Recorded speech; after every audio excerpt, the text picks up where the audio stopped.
ভোলাহাটের জামবাড়িয়া ইউনিয়নে, মানে জামবাড়িয়া ইউনিয়নে আমরা এই করতেছি। আমার সাথে পাশে আছে আমার মঞ্জু চাচা সহ আশেপাশে আমাদের বিএনপি সব নেতাকর্মী বৃন্দ, সবাই যারা ত্যাগী, যারা সারা জীবন কষ্ট করছে।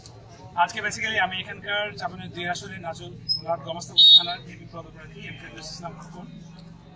আসলে এই যে প্রচারণার মাধ্যমে আমরা একটা জিনিস বুঝতে পারতেছি যে আসলে মানুষের কাছে আমাদের পৌঁছাতে হবে, রাইট ওয়েতে পৌঁছাতে হবে। রিজনটা হলো একটাই, যে আজকে যে ফ্যাসিস্ট গভর্নমেন্ট ছিল তারা যে মানুষের মধ্যে ক্ষোভ তৈরি করছে, কষ্ট, এই জায়গাগুলো আমাদের সাথে শেয়ার করতে হবে তাদের সাথে। আমরা যখন যাচ্ছি আমাদের তারেক রহমানের নির্দেশে 31 দফা নিয়ে, 31 দফা কিন্তু 2023 সাল থেকে আমাদের রিকোয়ারমেন্ট, আমরা কিন্তু যখন ফ্যাসিস্ট গভর্নমেন্ট ছিল তখন থেকে যে আমরা জানি যে এগুলো আজকে শুধুমাত্র আমার এই প্রচারণা 31 দফা সহ আজকে আমাদের মাটির মানুষের, শুধু বাংলাদেশে আমরা যদি আমাদের পরিবারে, আমাদের বিএনপির মানুষদের, আমাদের যদি নিজের পরিবারের, নিজের জেলার, নিজের থানার মানুষগুলোকে ভালোবাসতে না পারি, আমরা কিভাবে দেশে ভালোবাসবো?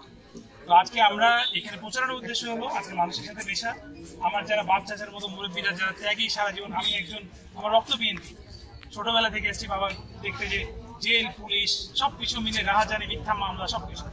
আজকে উদ্দেশ্য হলো যে আমরা যারা আছি শুধুমাত্র আমরা বিএনপির জন্য না, আমরা মানুষের জন্য, আমরা দেশের জন্য, আমাদের জেলার জন্য, মাটির জন্য, আমাদের আগামীতে দেশকে এগিয়ে নেওয়ার জন্য তারেক রহমানের নেতৃত্বে শহীদ রাষ্ট্রপতি জিয়াউর রহমানের অনুসরণ হয়ে আমরা আগামীতে কাজ করতে চাই।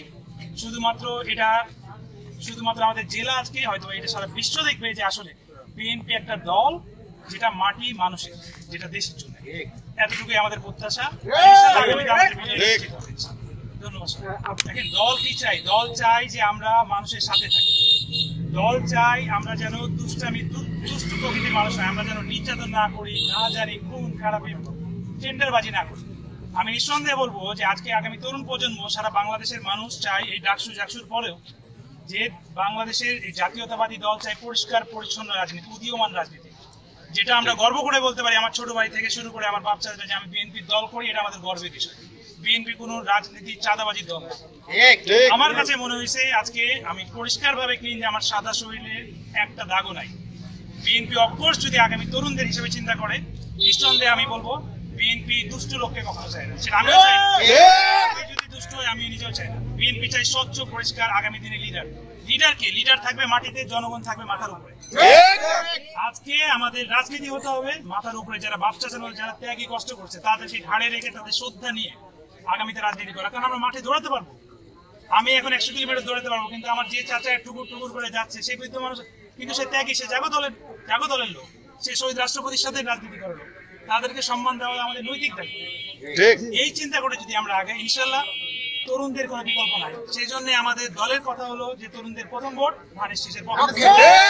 এতটুকু আমাদের বিশ্বাস, এতটুকু বিশ্বাস নিয়ে আমরা আগামীতে আছি। বাট ধানের শীষ আমাদের সকলের। ধানের শীষ যাকে করবে তাকে ন্যায় পরায়ণ, মানুষের প্রতি ভালোবাসা, শ্রদ্ধা, দেশের মাটি ও মানুষের প্রতি ভালোবাসা থাকতে হবে।